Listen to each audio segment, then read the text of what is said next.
Salut à tous, aujourd'hui nouvelle vidéo pronostic football. Je vous donne ça dans quelques instants, mais juste avant je vous rappelle bien évidemment que des pronostics je n'en donne pas que sur YouTube, j'en donne également toutes les semaines par email et de manière complètement gratuite. Et pour les recevoir c'est très simple, il vous suffit de cliquer sur le lien pronostic offert que vous trouverez en description de cette vidéo ou sur l'image qui s'affichera en toute fin de vidéo. L'analyse de nos pronostics du jour, c'est tout de suite.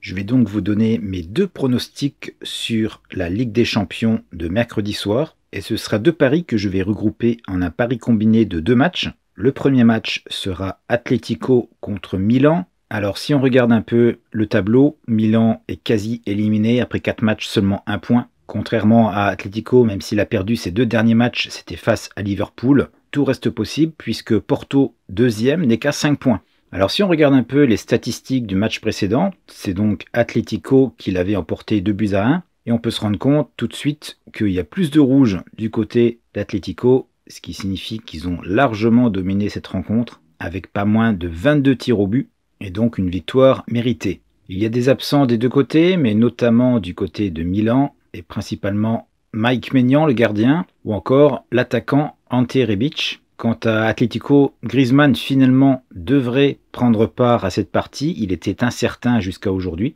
Alors si on regarde un peu au niveau des 4 matchs que chaque équipe a déjà joué dans ce groupe, eh bien on peut se rendre compte que pour chacune des équipes, dans 3 de ces 4 matchs, il y a eu moins de 3,5 buts. Alors vu que Atlético a encore une chance d'accrocher cette deuxième place qualificative, c'est victoire obligatoire. Surtout qu'à la différence de but par rapport à Porto, ils ont un tout petit avantage d'un but, ce qui signifie que même 1-0 les satisferait grandement. C'est pour ça que je pense que si Atlético parvient à passer devant et mener 1-0, je pense qu'il bétonnerait derrière pour garder ce score sans prendre de risque d'encaisser un but. Donc je ne vois pas un gros score sur ce match et je vais partir sur un under 3.5 goals.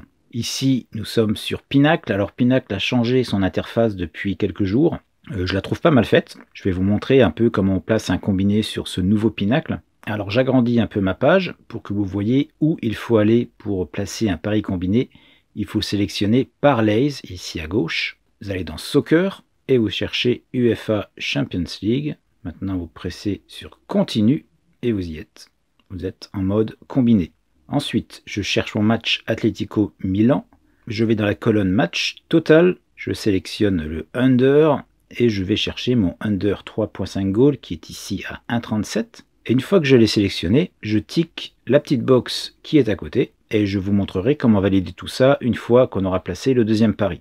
Alors justement, le deuxième match qui va m'intéresser, c'est Bruges qui reçoit Leipzig. Leipzig est d'ores et déjà éliminé, même si c'est toujours possible de se qualifier pour la Ligue Europa. Pour Bruges, la qualification est possible, mais c'est victoire obligatoire, puisque le PSG est déjà à 4 points devant, et il ne reste que 6 points possibles pour Bruges. Maintenant, que s'est-il passé lors du match précédent ? Eh bien, c'est Bruges qui l'avait donc emporté à Leipzig, donc 2-1. Au niveau des statistiques, on peut se rendre compte que c'est pourtant Leipzig qui a dominé ce match, avec plus de tirs au but notamment, plus de possession de balle également, et quand même beaucoup de tirs puisqu'il en a eu une vingtaine dans ce match. Alors Leipzig est un peu dans le dur cette saison, en Bundesliga également, puisqu'ils ne sont que 7e actuellement, à déjà 10 points du Bayern. Donc pour le titre, on peut d'ores et déjà dire que c'est fini. Et la raison également de cette contre-performance, c'est en partie dû au nombre d'absents assez important depuis plusieurs semaines. Alors certes, il reste quand même des buteurs comme Forsberg ou encore Christopher Nkunku, mais on a ici un effectif quand même pas mal amputé. Cela dit, Leipzig est quand même une équipe qui marque régulièrement beaucoup de buts, même avec les joueurs disponibles actuellement. Bruges est une équipe qui en encaisse beaucoup, déjà 11 en 4 matchs, donc plus de 2 par match. Leipzig en a encaissé encore plus que Bruges lors de ses qualifications. Je pense que Leipzig n'a rien à perdre. On pourrait avoir un match assez ouvert avec pas mal de buts. Alors je vais jouer plutôt safe et j'ai choisi pour mon pari le over 2 buts. Alors c'est un pari qu'on ne trouve pas sur tous les bookmakers, mais sur Pinacle, il s'y trouve. Donc la même chose, je recherche mon match Bruges-Leipzig, je vais dans match total et je vais dans over cette fois-ci. Et je prends le over 2 à 1,25 et je tic la petite box à côté. Et une fois que c'est fait, je clique ici sur place bet. Ça va me donner le résumé des deux paris que je viens de placer. Et on peut voir la cote ici en bas à 1,72. Et sur ce pari, je miserai 1,5% de mon capital au maximum. Merci d'avoir suivi cette vidéo. Je vous retrouve bien évidemment dans quelques jours pour d'autres vidéos pronostics ou de conseils paris sportifs. À très bientôt.